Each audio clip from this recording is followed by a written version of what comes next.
Yan, sa video na to mga kaidol ay nakatapos na nga pala kami sa pagpitas ng sitaw. At grabe na rin ang init ng araw mga kaidol. Ayan, medyo tanghali na. Sa wakas ay natapos din namin kahit mainit. Yung iba namang sitaw na, napitas namin na nasa balota na mga kaidol ay inuwi na ng kasama namin. Ando na lahat sa kubo.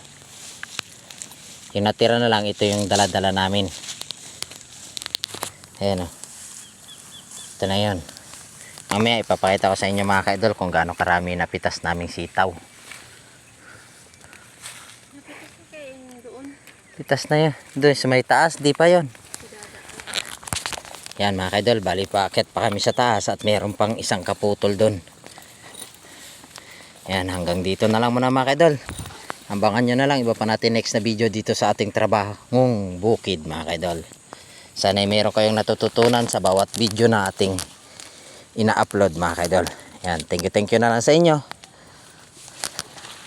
Thank you very much.